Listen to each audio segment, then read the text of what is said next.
Bonjour, je réessaye, ce n'est que la deuxième prise que je m'aventure, que j'essaye de refaire. Le micro avait un petit souci, c'est le problème de, on va dire, de YouTube, puisqu'on n'arrive pas à s'écouter en même temps qu'on parle. Donc il faut d'abord enregistrer, et une fois que c'est enregistré, on réécoute et on voit que c'est mal enregistré, donc on est obligé de réenregistrer. Alors j'espère que avec cet autre micro, ça va mieux marcher. Le but de cette chaîne, c'est de rendre accessible la poésie et les textes, c'est surtout la poésie de René Vivien. D'où ce pseudo évidemment, René Vivien, 1877-1909. Tu diras, pourquoi une voix d'homme, puisque c'est une poétesse lesbienne.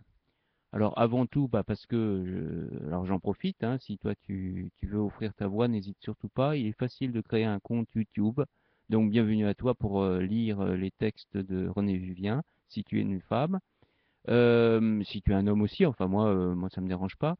Moi je pars du principe que c'est la liberté, hein, chacun est libre de lire à sa guise ce qu'il a envie de lire et que ça soit une poétesse lesbienne, hétéro, gay, qu'importe. L'essentiel, c'est que ça soit de la belle littérature. Et Renée Vivien est une belle poétesse.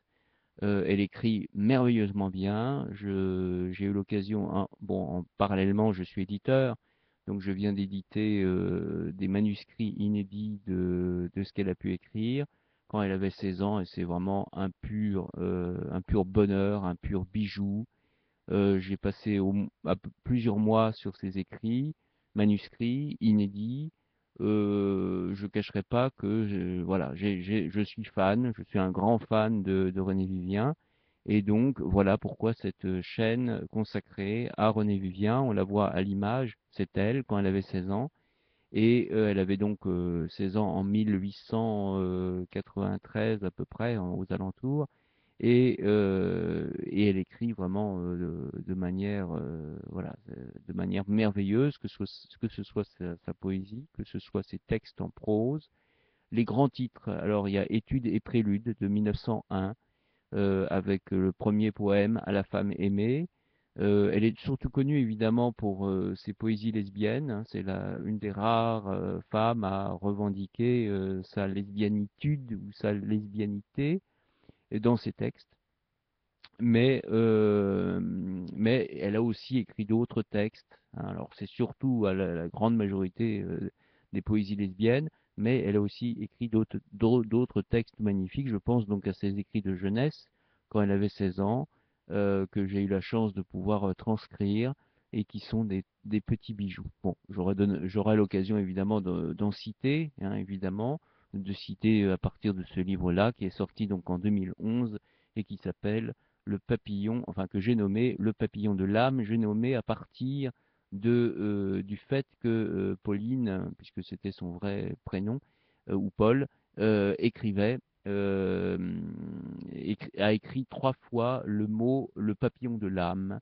Et donc, comme je n'avais pas de titre, je me suis dit, vu que l'expression le papillon de l'âme est employée 3 fois par Pauline, je pense qu'on peut s'offrir le luxe de le mettre en titre.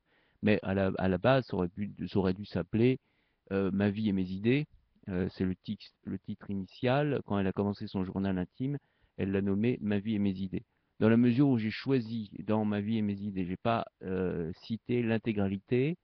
Pourquoi? Bon, déjà dans un premier temps, mais j'aurai l'occasion d'en reparler. Dans un premier temps, parce que quand on déchiffre une écriture manuscrite, par définition, on n'arrive pas forcément à lire chaque mot. Donc, je voulais citer que ce que j'étais sûr de pouvoir citer.